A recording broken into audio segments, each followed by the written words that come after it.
أعوذ بالله من الشيطان الرجيم. بسم الله الرحمن الرحيم.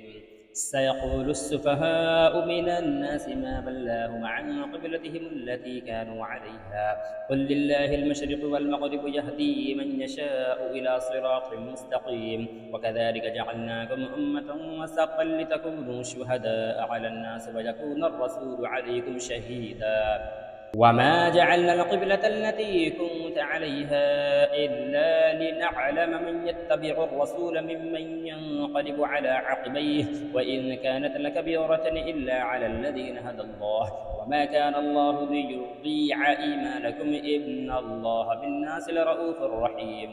قد نرى تقلب وجهك في السماء فلنولينك قبلة ترضاها فول وجهك شطر المسجد الحرام وحيث ما كنتم فولوا وجوهكم شطره وإن الذين أوتوا الكتاب ليعلمون أنه الحق من ربهم وما الله بغافل عما يعملون.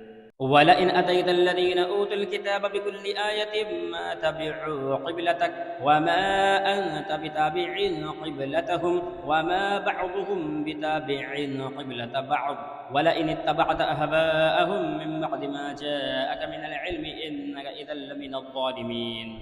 الذين آتيناهم الكتاب يعرفونه كما يعرفون أبناءهم وإن فريقا منهم ليكتمون الحق وهم يعلمون. الحق من ربك فلا تكونن من الممترين ولكل وجهة هو موليها فاستبقوا الخيرات أينما تكونوا يأتي بكم الله جميعا إن الله على كل شيء قدير.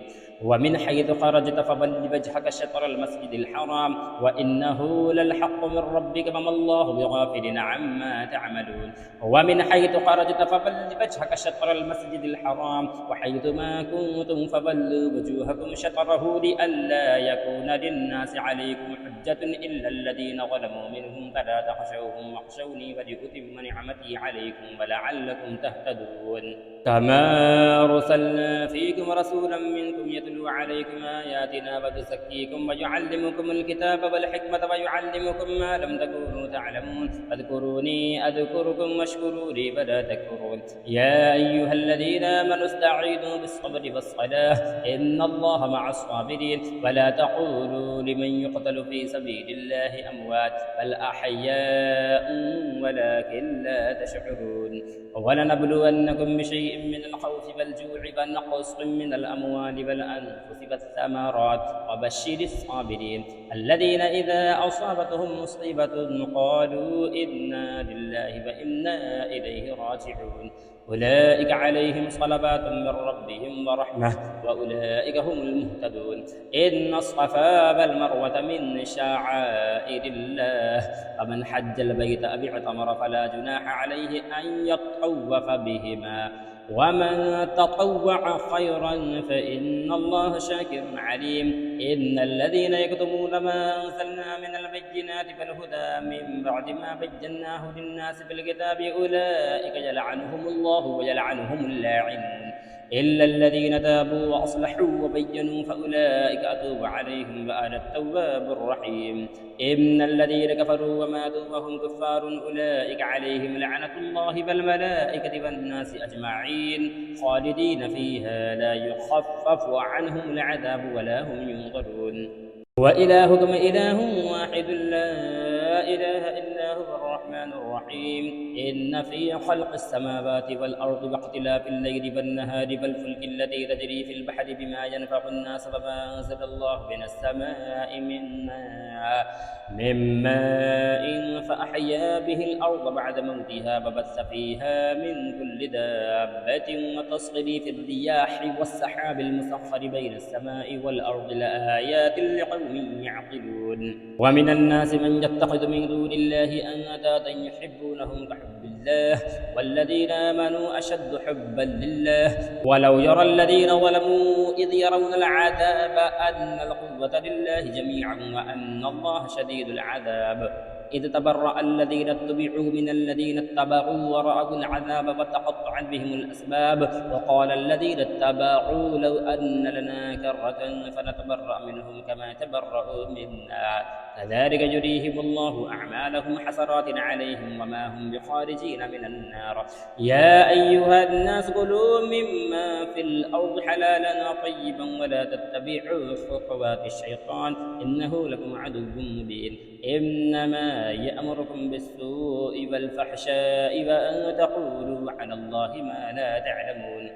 وإذا قيل لهم اتبعوا ما أنزل الله قالوا بل نتبع ما ألفينا عليه آباءنا أولو كان آباؤهم لا يعقلون شيئا ولا يهتدون. ومثل الذين كفروا كمثل الذي ينعق بما لا يسمع إلا دعاء ونداء صم بكم عمي فهم لا يعقلون. يا أيها الذين آمنوا كلوا من طيبات ما رزقناكم واشكروا لله إن كنتم إياه تعبدون.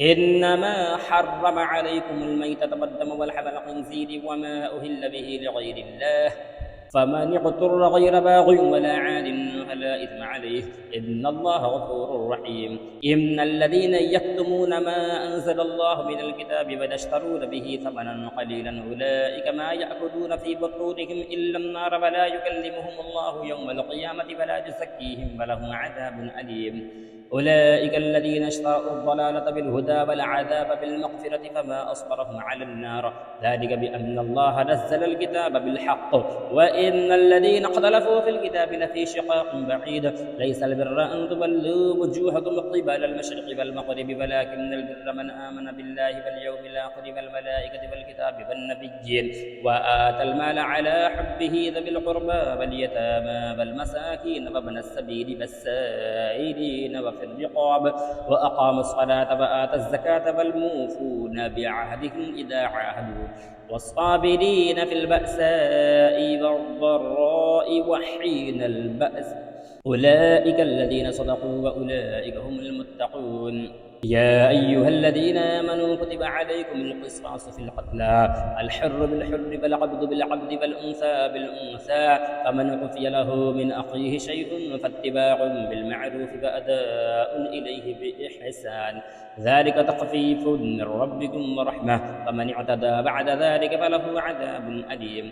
ولكم في القصاص حياة يا أولي الألباب لعلكم تتقون. كتب عليكم إذا حضر أحدكم الموت إن ترك خيرا الوصية للوالدين والأقربين بالمعروف حقا على المتقين فمن بدله بعدما سمعه فإنما إثمه على الذين يبدلونه إن الله سميع عليم. فمن خاف من موص جنفا أو إثما فأصلح بينهم فلا إثم عليه إن الله غفور رحيم. يا أيها الذين آمنوا كتب عليكم الصيام كما كتب على الذين من قبلكم لعلكم تتقون أياما معدودات فمن كان منكم مريضا أو على سفر فعدة من أيام أخرى وعلى الذين يطيقونه فدية طعام مسكين فمن تطوع خيرا فهو خير له وأن تصوموا خير لكم إن كنتم تعلمون. شهر رمضان الذي أنزل فيه القرآن هدى للناس وبينات من الهدى والفرقان فمن شهد منكم الشهر فليصمه ومن كان مريضا أو على سفر فعدة من أيام أخرى يريد الله بكم اليسر ولا يريد بكم العسر ولتكملوا العدة ولتكبروا الله على ما هداكم ولعلكم تشكرون. وإذا سألك عبادي عني فإني قريب أجيب دعوة الداع إذا دعاني فليستجيبوا لي وليؤمنوا بي لعلهم يرشدون. أحل لكم ليلة الصيام الرفث إلى نسائكم هن لباس لكم وأنتم لباس لهن علم الله أنكم كنتم تختانون أنفسكم فتاب عليكم وعفى عنكم فالآن باشروهن فابتغوا ما كتب الله لكم وكلوا واشربوا حتى يتبين لكم الخيط الأبيض من الخيط الأسود من الفجر ثم أتموا الصيام إلى الليل ولا تباشروهن وأنتم عاكفون في المساجد تلك حدود الله فلا تقربوها كذلك يبين الله آياته للناس لعلهم يتقون.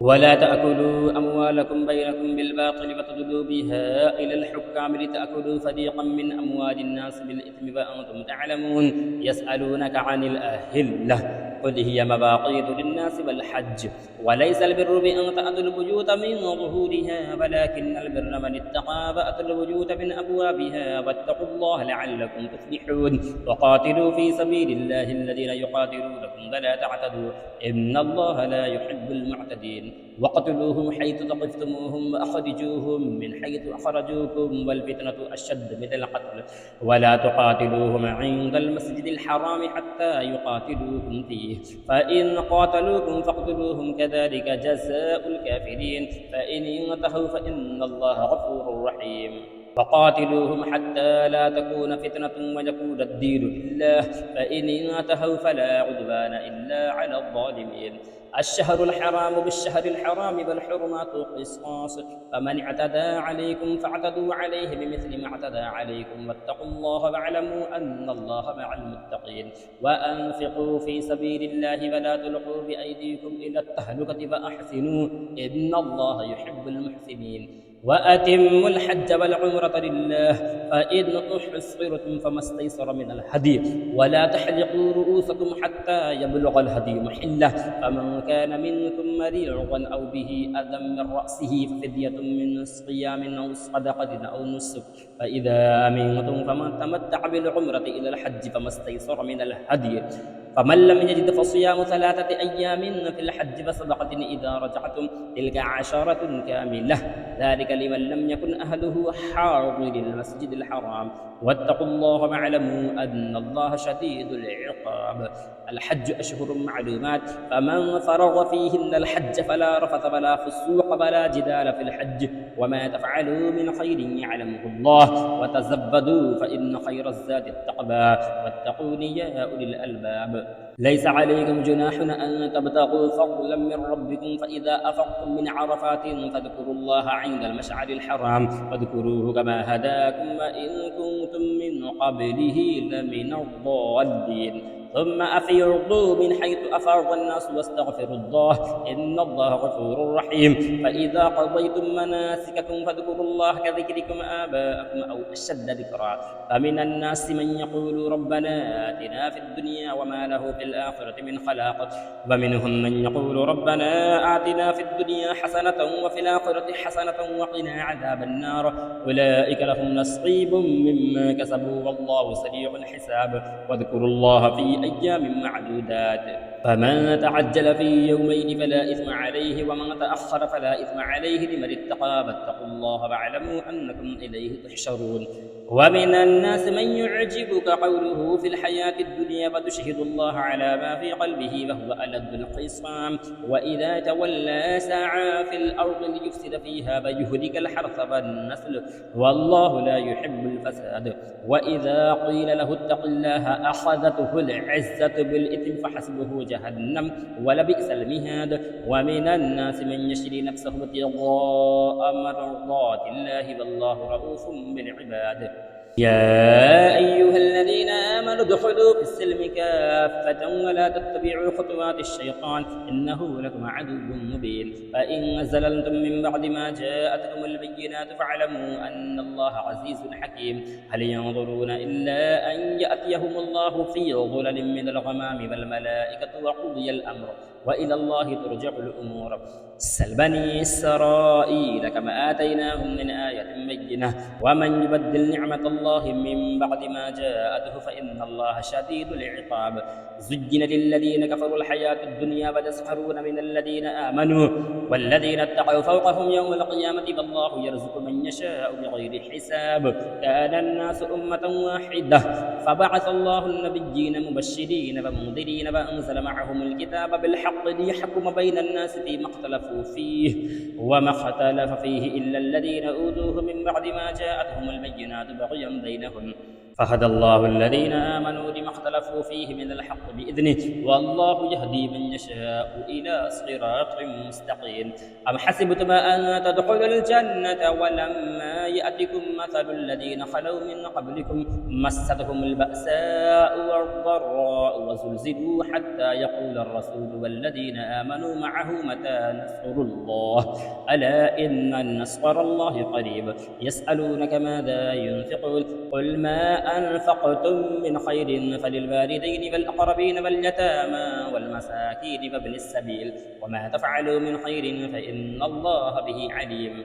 كتب عليكم القتال وهو كره لكم وعسى أن تكرهوا شيئا وهو خير لكم وعسى أن تحبوا شيئا وهو شر لكم والله يعلم وأنتم لا تعلمون. يسألونك عن الشهر الحرام قتال فيه قل قتال فيه كبير وصد عن سبيل الله وكفر به والمسجد الحرام وإخراج أهله منه أكبر عند الله والفتنة أكبر من القتل ولا يزالون يقاتلونكم حتى يردوكم عن دينكم إن استطاعوا ومن يرتد منكم عن دينه فيمت وهو كافر فأولئك حبطت أعمالهم في الدنيا والآخرة وأولئك أصحاب النار هم فيها خالدون. إن الذين آمنوا والذين هاجروا وجاهدوا في سبيل الله أولئك يرجون رحمة الله والله غفور رحيم. يسألونك عن الخمر والميسر قل فيهما إثم كبير ومنافع للناس وإثمهما أكبر من نفعهما فيسألونك ماذا ينفقون قل العفو كذلك يبين الله لكم الآيات لعلكم تتفكرون في الدنيا والآخرة. ويسألونك عن اليتامى قل إصلاح لهم خير وإن تخالطوهم فإخوانكم والله يعلم المفسد من المصلح ولو شاء الله لأعنتكم إن الله عزيز حكيم. ولا تنكحوا المشركات حتى يؤمن ولأمة مؤمنة خير من مشركة ولو أعجبتكم ولا تنكحوا المشركين حتى يؤمنوا ولعبد مؤمن خير من مشرك ولو أعجبكم أولئك يدعون إلى النار والله يدعو إلى الجنة والمغفرة بإذنه ويبين آياته للناس لعلهم يتذكرون. ويسألونك عن المحيض قل هو أذى فاعتزلوا النساء في المحيض ولا تقربوهن حتى يطهرن فإذا تطهرن فأتوهن من حيث أمركم الله إن الله يحب التوابين ويحب المتطهرين. نساؤكم حرث لكم فأتوا حرثكم أنى شئتم وقدموا لأنفسكم واتقوا الله واعلموا أنكم ملاقوه وبشر المؤمنين. ولا تجعلوا الله عرضة لأيمانكم أن تبروا وتتقوا وتصلحوا بين الناس والله سميع عليم. لا يؤاخذكم الله باللغو في أيمانكم ولكن يؤاخذكم بما كسبت قلوبكم والله غفور حليم. للذين يؤلون من نسائهم تربص 4 أشهر فإن فاءوا فإن الله غفور رحيم وإن عزموا الطلاق فإن الله سميع عليم. والمطلقات يتربصن بأنفسهن 3 قروء ولا يحل لهن أن يكتمن ما خلق الله في أرحامهن إن كن يؤمن بالله واليوم الآخر وبعولتهن أحق بردهن في ذلك إن أرادوا إصلاحا ولهن مثل الذي عليهن بالمعروف وللرجال عليهن درجة والله عزيز حكيم.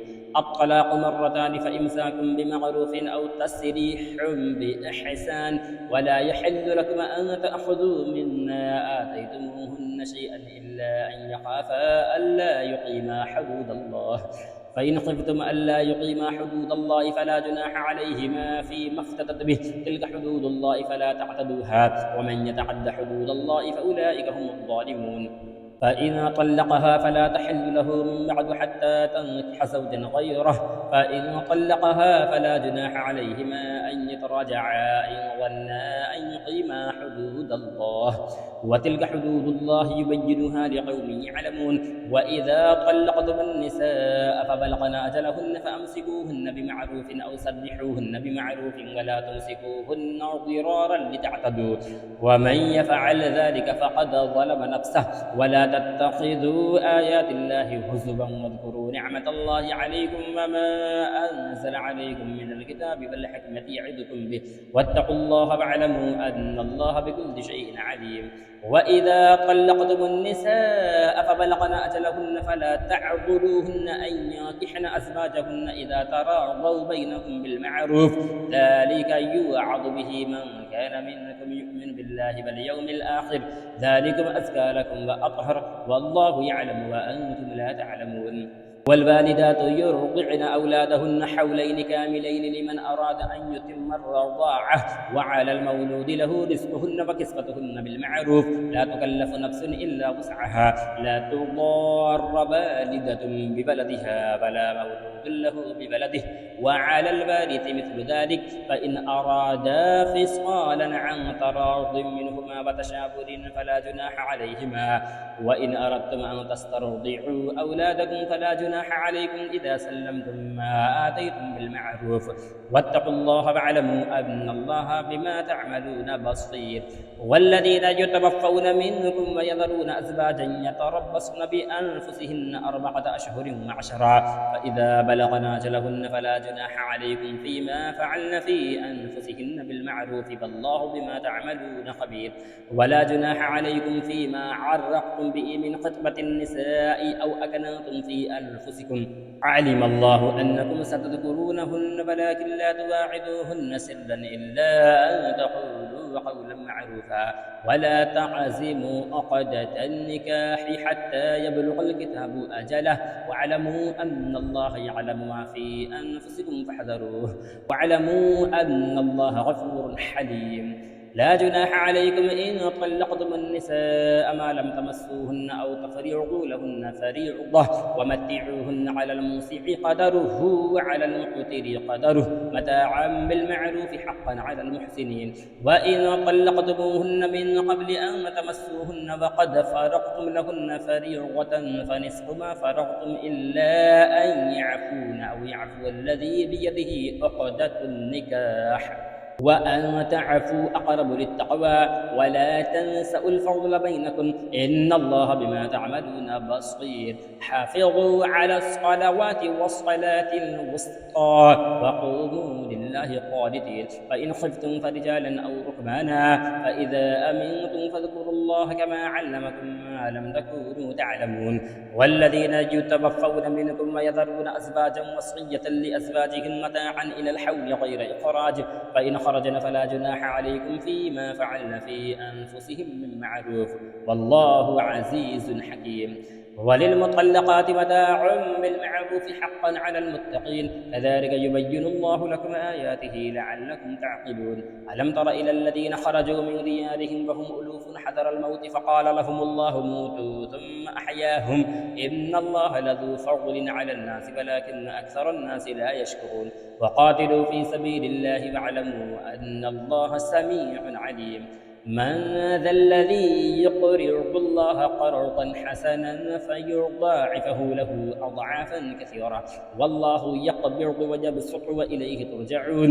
ألم تر إلى الملأ من بني إسرائيل من بعد موسى إذ قالوا لنبي لهم ابعث لنا ملكا نقاتل في سبيل الله، قال هل عسيتم إن كتب عليكم القتال ألا تقاتلوا، قالوا وما لنا ألا نقاتل في سبيل الله وقد أخرجنا من ديارنا وأبنائنا، فلما كتب عليهم القتال تولوا إلا قليلا منهم والله عليم بالظالمين. وقال لهم نبيهم إن الله قد بعث لكم طالوت ملكا، قالوا أنى يكون له الملك علينا ونحن أحق بالملك منه ولم يؤت سعة من المال، قال إن الله اصطفاه عليكم وزاده بسطة في العلم والجسم، والله يؤتي ملكه من يشاء والله واسع عليم.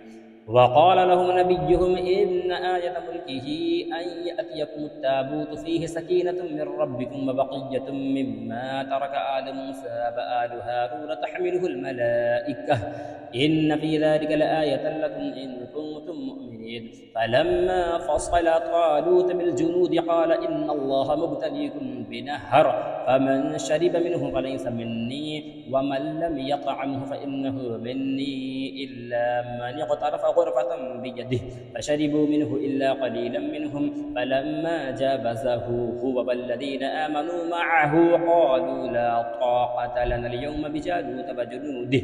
قال الذين يظنون أنهم ملاقو الله كم من فئة قليلة غلبت فئة كثيرة بإذن الله والله مع الصابرين.